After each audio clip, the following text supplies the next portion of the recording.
All right, good morning, everybody. We're going to wait just a few seconds to let the rest of our listeners and audience join.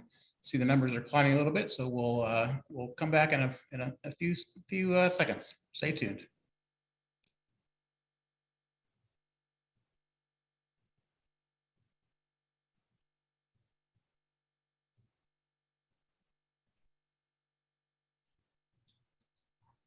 All right. Well, good morning, everybody. My name is John with Downtown Inc., and I'm very excited to be kicking off our 2022 Bloom Business Series. Happy New Year to you all. It's exciting to have a new year. Things are always up in the air these days, but it's exciting to have something new. So thank you for joining us today for our first Bloom Business Series webinar of 2022. Our panelists today will be sharing a bit about how they've been part of the local supply chain and how it has benefited their businesses and their greater business ecosystem in York. It's always great to see businesses supporting businesses, and we see that a lot in downtown York, so it's very exciting. So I'd like to start by introducing our panelists for today. With us today are Alyssa Dalton, Carlos Garcia, and Chris Sallade. Alyssa Dalton was hired this year as the Assistant Farm Manager for York Fresh Food Farms. As a born and raised York City resident, she understands the importance of closing the gaps in the food desert that is our inner city. By growing the food and doing the outreach to bring residents closer to their roots and the food their ancestors brought here to cultivate. Alyssa intends to spread the knowledge and power of growing one's own food. So welcome to Alyssa. Carlos Garcia was born and raised in Puerto Rico. He moved to York in 2007 and graduated with honors from William Penn Senior High School before majoring in business administration at the HAC York campus. He started his business in 2018 with a small booth at Redo, now known as Artemis Vintage, in the Royal Square District. And he later transitioned to a brick and mortar store in East York and a stand at Central Market, in hopes of finding the perfect location in downtown York. And in 2020, Pineapple Home Gallery transitioned out of the market and into their own location in the Market District. And in early 2021, they made their final move into the perfect location in the former home of Coletta's and Kinman's on North Beaver Street. So welcome to Carlos. And our last panelist today is Chris Sallade of Charles Schaefer Flowers, whose business is retail sales and wholesale of cut flowers, green plants, and now herb gardens and succulents to commercial establishments. The store's new herb greenhouse was established to provide a farm-to-table source for local residents. So thank you all for being with us today. And before we jump right in, I just want to say thanks to our presenting sponsor, PNC. PNC has been very gracious in sponsoring this business series throughout the years, and we're glad they're back to join us here in 2022. Just before we get started, a few housekeeping items. While the attendee lines are on mute, if you have questions for the panelists, you can submit it at any time using the Q&A or chat function along the taskbar at the bottom of your screen. And at the end, we'll save some time for your questions and our panelists will give you some answers. So we'll start out with a question for all three of our panelists to give some context on how we're thinking intentionally about incorporating local suppliers or about being a source themselves for other local businesses. So the question is, what was your catalyst for sourcing products locally and or becoming a local supplier? And Chris, I'll kick it off with you since I know you have a greenhouse up and running that supplies plants and herbs for local restaurants. So Chris, what was the catalyst for jumping off with this local sourcing? Well, several years ago, pre-COVID, we decided that a lot of restaurants in downtown York were having problems getting fresh product or product like parsley and other herbs that would stay fresh. So we started growing mint actually for one of the local restaurants and bars so that they could cut it fresh, and it seemed to be doing very well, and we wanted to move forward with it. Then with the slowdown of COVID and everything, we have now restarted it. We're working right now with one of the local restaurants down south, North George Street, and are expanding it. And I'm quite pleased at the direction that it's going. I did not know they went through so much when it's fresh and they don't have to buy it pre-packaged. Yeah, that's great. And that's a huge benefit to not only them, but you, but also the ecosystem. And that's fantastic. So I'll turn it over to Carlos or Alyssa. Would one of you care to share a bit about what business was like for you before you began utilizing the local supply chain versus afterwards? Carlos, if you want to go ahead and unmute yourself there. Great. Carlos and then Alyssa, go ahead. Sorry, I forgot to unmute myself. For us personally at the farm, one of our biggest contributors is the people of our city. We really would be nothing without contributing to our city and working with people in our city. We give a lot of our collard greens to Skillet to Plate, which is a restaurant that just recently moved to Philadelphia Street. And also we do a lot of our work with local vendors like Broke Hydroponics and other things to supplement our boxes when we're running low on produce because of our mobile market. So both giving and receiving, we really do thrive off of using our local community vendors and such. That's great. Yeah, wonderful. Carlos, you want to jump in there? You got to unmute yourself there, Carlos. There, can you hear me now? Yep, good to go. So in the beginning of our business, since we were starting out, we didn't know what ingredients or things that we needed to make our product were available locally.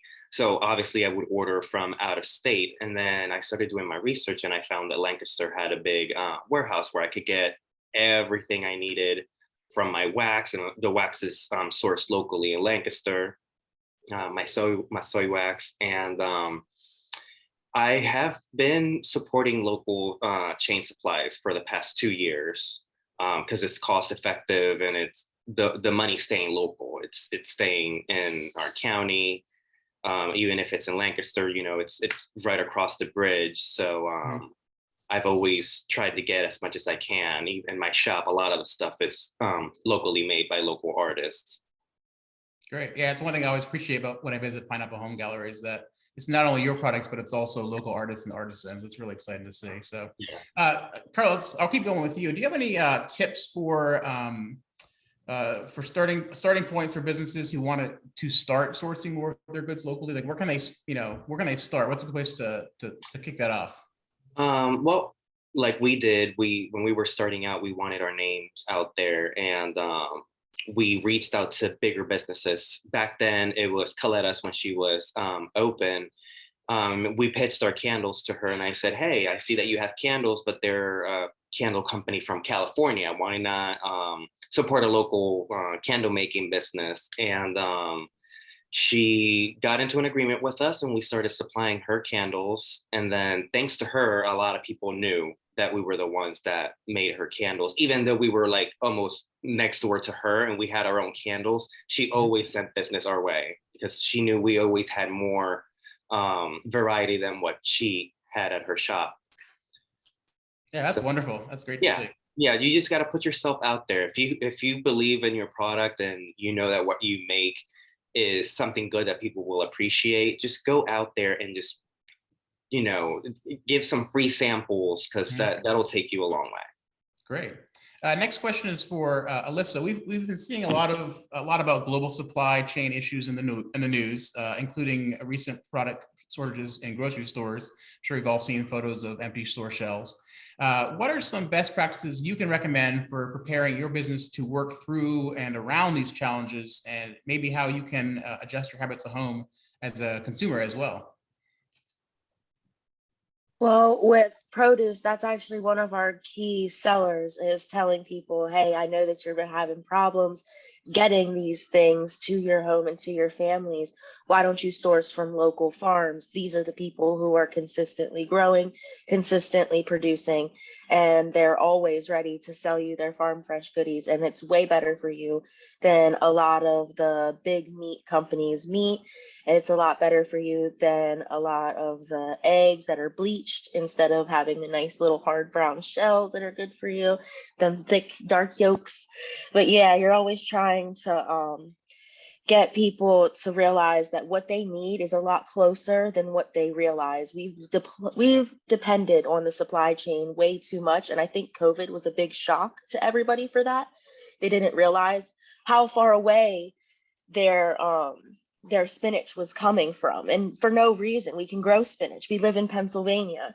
So I think as far as closing the gap between finding things with the lack of availability in the supply chain is to look close to home, just like how Carlos did with his soy for his candles. Like, it's just, if you just do some research, you will find a small business that's been trying to get your attention.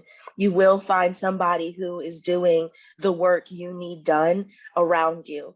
And I think that as far as just doing the research and staying on top of what you are consuming, because that's important as well, to know that what you're eating isn't sprayed with harsh chemicals, to know that what you're eating was grown locally and is fresh.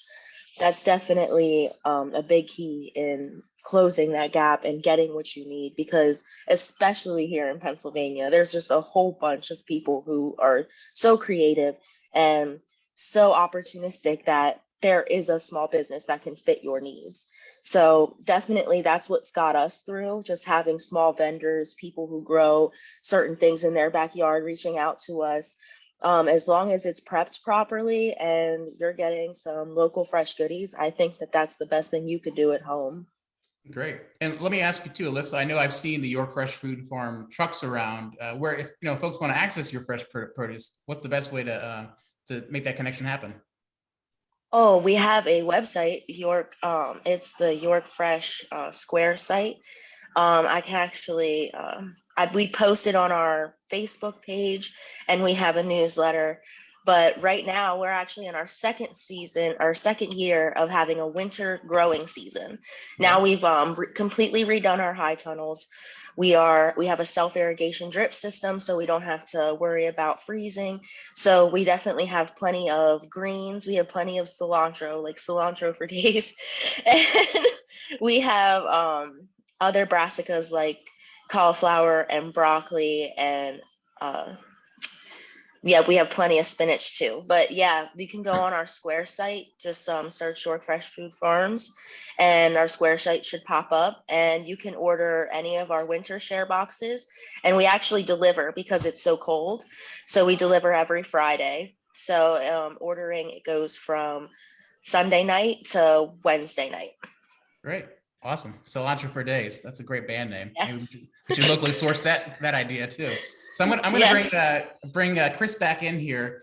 Chris, can you talk to us about how you work to ensure that you're a trusted partner for the businesses that you are supplying? Well, when I went out to sell our service, I told them that we were growing it fresh in the greenhouse, that we were not using pesticides, chemicals like you might use on plants, that we would, it sort of helps the system because we actually send our product out in a growing pot, and our restaurants cut them off, and then we rotate them every week, and then they go back into the greenhouse, and then we sort of recycle them for the next time, which right now is every 3 to 4 weeks, depending on the product. Great. Yeah, I'm gonna, this next question is for Carlos here. And I think this is a really important question for when a business really starts diving into the idea of the local supply chain. What advice do you have for retail businesses who want to better utilize local suppliers, but they're also concerned with making sure their own core products remain the focus of what they sell? Your core products being largely your candle products, right? How do you maintain that focus, but also support the local supply chain as well? Honestly, since in the first 2 years of our business, we focused on showcasing what we were all about, just making sure people knew about our product. We really didn't have to compete with anyone to let people know, hey, we're here, we exist, we make amazing candles or whatever. These were all people that they also were pretty much established. People already knew about them. And I think customers knowing that they can find all these local artists under one roof, they just come in and it's like a mini mall. There's like, oh, here's this from Bob Brown, here's this from this other artist, and since we were already established, people already knew about our candles. They would come in obviously looking for our candles, but then they would look over and they would see something else that was York inspired, and then they got curious. And I normally hear this a lot, saying that my shop is one of the only places that has any merchandise that has York on it, like the totes with the pictures of the Central Market by Inspired Images. And I do get a lot of tourists saying, oh my God, I've gone to the pharmacies and I can't find any souvenirs. Well, you came to the right place. I have all of that here. I do it to help them, to promote them, because they don't have their own, they're basically at the Central Market or they do it from their home. So I just use my business as an exposure for them. I'm not concerned about my product anymore. People come in and they know what we're all about, and they always grab a candle and then they'll grab something else from someone else. So we just like to, at least my business, we like to collaborate with other businesses and other artists, and we're all a community, so we all got to be in it together. Yeah, I appreciate you saying that. And the more foot traffic we have in downtown really is a win for all of us, all businesses included. Just out of curiosity, Carlos, how many different artists and artisans do you have represented at Pineapple? I have 4 right now. Okay. Yeah, Great. I have 4 right now. And I have greeting cards from Annalise. She's barista at Molly's Courtyard. Mm-hmm. I have Paint with Lola. She's a local Yorker. And then I have Bob Brown. And then I have another local artist, Mitchell. He does greeting cards also, really cool hand-drawn greeting cards. So now in the new year, I'm going to be looking for more local artists to showcase at my store. Great. Yeah. So if any local artists tuning in right now, I guess you could contact Carlos and maybe you have a connection there. Yeah. So next question is for Alyssa. Can you give us an example of some creative ways York Fresh Food Farms has found to partner with other local businesses and organizations, and tell us what it's meant for both you and for that partner? One of the biggest partners that we do a lot of our work with is the people like Family First Health, WellSpan Health, and we also do a lot with the nutrition education within like the York, downtown York. And that's more when we do our mobile markets. We are in our down season, we're doing mostly the shares right now and also some small restaurant sales. But we try to get that nutrition education out there, and we're trying, because we realize that that's what people are lacking when they come to our stands. Like they'll see okra and they'll not realize that, oh, it's not a little green bean. It's this delicious cultural heritage that the only reason it's here is because of us, the people who grew it here, the people who would make the stews and use it as a thickener. And there are just so many different ways to enrich people. And I think that that's one of our biggest collaborations is with those health programs. It really gets through to people. People get excited. That's my favorite part, when you're at the market and people are excited. They learn how to use something. So they snatch a whole bunch of it and they go home, they come back and they say it was delicious. And it's just great to add that culture and that knowledge back into the community, because I think that was one of the lacking things. really that's one of our biggest collaborators. And also this year we're trying to get a COVID, we'll see with COVID, but we're trying to get the Get Your Hands Dirty together again, which I don't know if you had heard about that, but that is something that we team up with the York Academy and other schools. And throughout 6 weeks of the summer, we have the kids come and they plant a seedling, they learn how to tend to it, and then they get to harvest. And just seeing the kids get their hands in the dirt, learn about their heritage, get that fear of the soil out of them because of just that history that a lot of the African American community in the city has with working with the soil. It's definitely an issue getting people to come out and just do the work and feel like it's something they're doing for them and feel like it's something that they're doing to cultivate and heal their families. So it's awesome to get from a young age these kids that are from all different backgrounds, from all different walks of life, just getting in the dirt together and sharing that with their family, that you can grow your own food and that gives you power. It doesn't take power from you. Wow, that's pretty awesome. Where is that program? That you Get Your Hands Dirty program. Where does that take place? It takes place at our Roosevelt plot. We have a Willis Farm, which is our headquarters where we have all of our greenhouses and where we store a lot of our things. But behind, the True North building on Roosevelt, across from the the old bus station, there is a plot of land behind there that we actually lease and we use to grow most of our crop. And we have the kids come over there in some of our raised beds that we created and they grow. I think this year we were going to have them try to do something quick like a radish or a turnip, but just something to get them to realize how easy it is to plant that seed and how easy it is to get your fresh food right out of the dirt. So we're trying to get that in motion, hopefully COVID permitting, seeing what the libraries are doing this year. Great.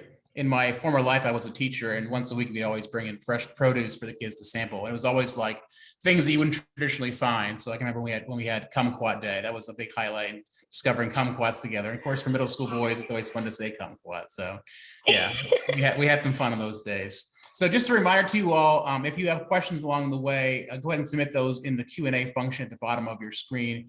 We're going to save a little bit of time at the end to get some of those questions answered by our panelists. But before we jump into that, just one last question, and this is really open to all of you. Do you advertise that you utilize local suppliers? Like, is that a marketing tool for you? And if so, how has this been received by your customer base? So Chris, go ahead. Chris, you can jump in there.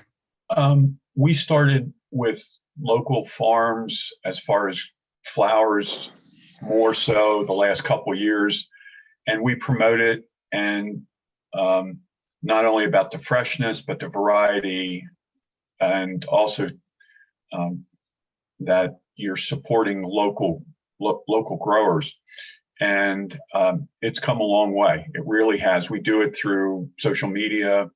Occasionally we send out an email blast, and particularly during the spring and summer months, it really has worked well for us. Great. Carlos or Alyssa, you want to jump in here? Yes. Yes, I have promoted saying that our candles are made with local ingredients. Also, like I said, since I have local artists at my store, I'm always promoting them, letting customers know, that when you're buying something that's local or handmade, I find it a lot more special than buying something that's, like from Walmart, that you have hundreds of the same item and it looks exactly the same. I could have, I have a pottery lady and she does 5 or 6 of the same design of mugs, but when you look at them, they're all completely different. Even though they're the same color, they're the same shape, but there's always something very different. And same thing with when I promote my candles, I let them know I use local ingredients to make my product. That's always been like our number one goal, is just to keep our cost. And also people don't realize when you're shopping local, your cost is a lot lower because it doesn't have to go across seas. It doesn't have to go across the states. You don't have to pay for, extravagant shipping, which if you're going to sell something, you paid shipping and all these other fees, you've got to put that into the price when you're going to sell it. So me getting local ingredients helps me keep my cost minimum for me. And also I can sell it at a price that's affordable for customers. That's great. And it's also a reinvestment in our community too, right? Like that money stays locally, which is great. Definitely. Yeah, thank you, Carlos. Alyssa, you want to jump in here? Like, have you marketed the concept of your use of the local supply chain? Oh, definitely. That's one of our biggest key points when people are like, why is this produce so cheap? And I'm like, well, we grew it right in your backyard. We literally put it on a van and brought it here. That is zero shipping. Like Carlos had said, it's just the shipping is something that a lot of people, especially with something like produce, is what goes into that price. When you go to a grocery store like Giant and you pay $3, $4 for a real large head of broccoli, that's because they had to pay the person who grew it, and then they also had to pay the person who shipped it. So at that point, you're just buying something so that they can make a couple cents or $1 off of it. But at that point, how many dollars have been tacked on? So it's just when you get to have that fresh, and then you get to pick it up and you realize it was just harvested that morning, you can have that local feel and that joy in taking part in something that is a part of your community. That's what a big marketing point for us is saying, hey, the reason that what we're selling is so cheap is because we bring it to you fresh from your backyard. We love to tell people where we're located and where we grow because they're just amazed. They're like, what? You're in Parkway? And we're like, yeah, just a little tiny bit of space, but we got you. We're going to bring all of your fresh goodies. So we're definitely putting that as a key point, how expensive shipping is, and also like we said earlier, the availability of it. Like you can't find a lot of the things that we grow at the grocery store anymore, or at least in fresh bulk quantities the way that we have it. Like a lot of people love our bok choy. They love putting it in their soups, and that's something that a lot of the time, by the time it gets to the grocery store, is all withered or has holes in it. Ours is fresh and pretty looking. So that's what we try to just show people. When you source locally, this is what you get, and it's worth putting your money into your community. Great. And I imagine there's probably an added health benefit too for you purchasing local organic produce rather than produce that has been shipped and it's not sourced organically. Yeah, sprayed with whatever it could be. And also when you source something that's straight from the soil that you actually live in, the same thing with sourcing your honey locally. It's really, really good for your body to grow that microbiome in your stomach that's natural to your area. It's good for your body to have that honey that helps your allergies because it's pollens from your area.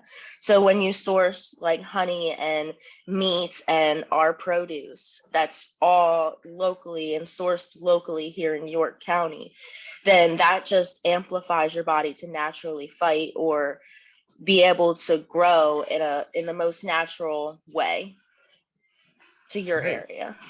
There are so many benefits to the local supply chain. It's a win for everybody locally. So we do have some questions coming in for the Q&A, and I'll jump into those now. And don't forget, as you are listening, feel free to submit your questions. We still have some time left on the clock here, so if you have more questions, feel free to add them. So first question that came in from an attendee, and this is open to any of the three of you. How should someone approach how should someone approach you if they have ideas for how to partner as a supplier for your business? So you could answer this generally or really particular to your business. So how should somebody approach you if they want to partner with you? I mean, go ahead, Chris, go ahead. No, go right ahead. We get a lot of customers come in. It's crazy because York, there's a lot of artists in York. And I get a lot of people coming in, oh, I know how to make this, or I grow this, because we also sell, a few plants and stuff like that. And they're like, oh, I grow these, or I have all these babies. Could you do something with them? We always, 95% of the times we say yes, because we know it's coming locally. Times are rough, and we want to try and help as much as we can, because with COVID and everything, everybody's having a hard time. Even businesses that have been established for years are struggling through this. So I can only imagine what people who don't have businesses and they just go and work their 9 to 5s. I know they're trying to make extra money to make, to pay their bills, or just to have a little bit of extra money to come downtown and spend a few couple dollars at a local shop. I welcome it. They can come into my shop and they can pitch whatever idea they have. And even if I don't find that it's a fit at my business, I try and say, okay, maybe we can do it this way so that it fits with our brand. Or I'll just send them somewhere else and say, hey, this business might fit your needs, and whatever it is that you make better, they might be able to make better use of your talent. So even if we don't take them in, I always have suggestions of where to go, because we've been everywhere. That's great. Chris, do you want to jump in here? All I just sort of wanted to add was what Carlos had said, that we try and help everybody out. We, when people come in, particularly during COVID, however, I found that since we've been going through this period, I think all local establishments have tried to work with not only everybody outside, but everybody that we neighbor with business-wise, and tried to work together. Yeah, and I would add too, following today's webinar, we'll be sending out an email that will have the contact for all 3 of our panelists. So if you want to talk to them further about exploring some local supply chain collaboration, you can do so. Alyssa, did you want to answer that question? I would say just reaching out to me at York Fresh Produce. If you want to order anything, any bulk orders, we can let you know what we have available in the fields. There will definitely be more in the spring upcoming. But if you want to collaborate, have an event, we're definitely looking to have more events, more food meet and greets, try to cook for the people. So definitely, if anybody wants to get in contact, just yorkfreshproduce@gmail.com. Great. Wonderful. Another question here from our audience. Are there any specific suppliers you are currently in search of?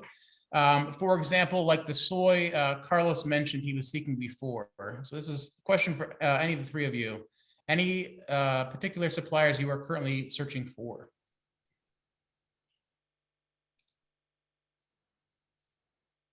We at Fresh Food Farms are not currently looking for anybody to supply anything, but we are in desperate need of some assistance at the farm. So if you know anybody who wants to be a farmhand, help us with our mobile produce market, or maybe be a share program coordinator, that would be fantastic. Great. How about Chris or Carlos, any kind of places you're looking for or certain supplies you're currently in search of? Not currently. Right now, I feel like since it's the slow season, we're kind of like caught up where we really don't need anything, because of how the supply chain was and how hard it was to find certain things. Even though I was getting them locally, it was still taking me some time. I had to invest and get as much as I could, because it's something that we can't predict. Like I expected the supply chain to be really bad in 2020. I didn't really have many issues in 2020 getting supplies. It wasn't until 2021 that it finally hit, where, I guess a lot of businesses started ordering in, bigger quantities because it was so uncertain. So we did the same thing. So right now we're pretty much stocked up on what we need, but what businesses do need in these slow times is we need people to come out and visit us, and know that we're still there. I know the holidays just passed and people usually spend a lot, but normally the first 3 years of the first 3 months of the year are a little tough when it comes to retail. So right now, that's the best that we can ask our community, is to just, support us and come down to see us, go to the market and visit all these local businesses, because it's still a little bit of a struggle and there's still some uncertainty. So yeah, that would be nice. Great. And we are coming up on the season of love with Valentine's Day. So, Yes. spread that love locally. Don't spread your love to global supply chain. Keep that love locally and support local businesses. Chris, did you want to jump in with that one? Any current suppliers you're currently in search of?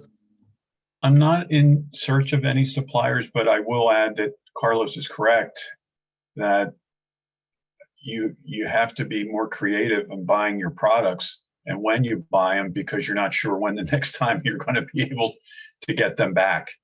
And there are times when my staff looks at me because they thought I way overbought, but it may be 6 months until I can get that product again.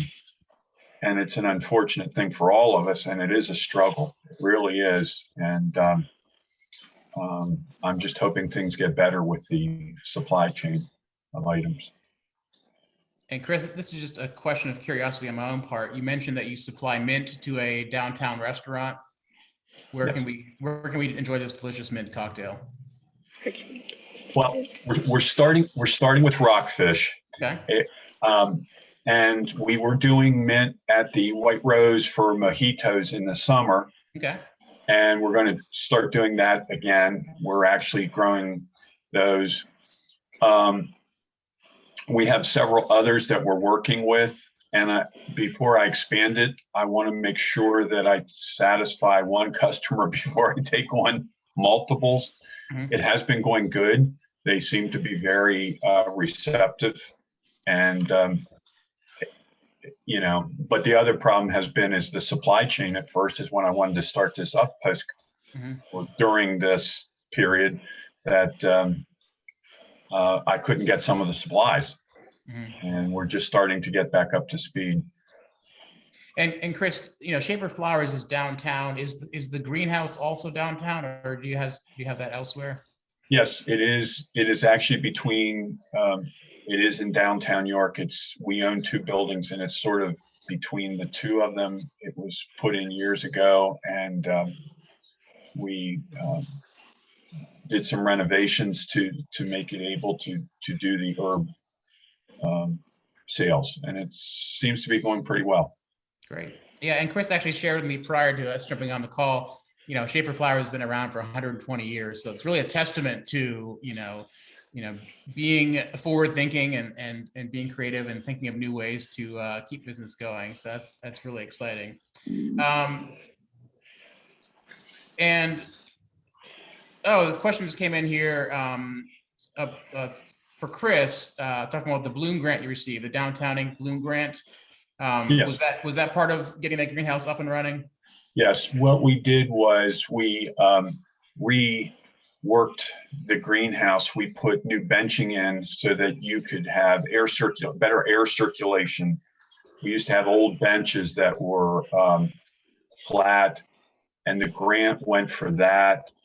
And when the lighting comes, we're actually going to be putting more of a grower lighting system in too. But the basic start was for new benching so that we could have air circulation and current, better airflow through the greenhouse so that things would grow better. Wonderful. Is it possible, can folks visit your greenhouse? I'm curious. I want to check it out. Sure. Right. It's open. When the store's open, you can walk through and see the green plants. You can see some of our herbs that are already growing in there. And we plan on expanding this as the spring goes on. I just have to make sure that we're all on the same page with the restaurants as to size of containers, what days they want their deliveries, and rotation. Okay, great. Alyssa, how about visiting York Fresh Food Farms? Can folks pop in and visit, check things out? Always. We're definitely always open to the people stopping by and just looking at everything. There's a bunch to look at for once this winter. We completely redid those high tunnels and we have some raised beds and there's stuff growing in there. So it's pretty fun to show people all the work that we did over the fall season to finally get our winter products up and running. So anything that people want to check out, they're definitely open to see. It's 150 Willis Road. Great. All right. Well, I want to say thank you to Chris and Carlos and Alyssa for joining us today. I don't know if you have any closing things you want to share with our audience. I think it's been a helpful presentation, especially talking about businesses helping businesses. That's really exciting. So thank you to you three. Thank you to PNC for helping sponsor us today. I did want to give you a few announcements since I've got some audience here. It's great to have a chance to share some things with you all. So as a reminder, February 1st Friday is coming up on February 4th. If you're planning anything special, whether it's an event, a sale, promotion, etc., go ahead and send us that content. We'll help promote that. You can send it to info@downtownyorkpa.com, or you can use the First Friday content submission form, which was just dropped into the chat there. We also, as most of you know, we do First Friday grants quarterly that can help provide funding for entertainment or programming for your business. Quarter 1 is closed, but we are accepting applications for quarter 2, which is April, May, and June. So if you're planning ahead for those First Fridays and want to do some programming for First Friday, you can fill out that application. The link is in the chat there as well. Restaurant Week is coming up February 18th to the 27th. It's always an exciting time of year for restaurants. If you are a restaurant and want to register for that, you can do so by going to register.rwyork.com, also dropped in the chat there as well. And we'll be looking to roll out some promotions of that event as well. And lastly, as you've been walking through downtown, you may have noticed a lot of ice. It is winter time. Just a reminder to keep sidewalks and walkways safe for all visitors and residents and workers of downtown York. The city does require that you have a 36-inch wide width of sidewalk, and it's always a good idea for your customers to be safe and not hurt themselves. So, all right, we thank you to all three of our panelists, and as I mentioned before, we'll be sending out a follow-up email that'll include the recording of this as well as contact information for Carlos, Chris, and Alyssa if you want to get in contact with them later on. We appreciate all of our attendees for joining today, and we'll be virtual again next month, and we hope you can join us on Wednesday, February 16th at 8:30 a.m. So mark your calendars, and we'll have a presentation from Leslie Elsner Bell on effective interviewing techniques and recruiting strategies. As we know, there's staff shortages these days, so that can be a very helpful webinar for you to tune into to recruit staff. So thank you all. Thank you to our panelists, and have a great rest of your day. Take care.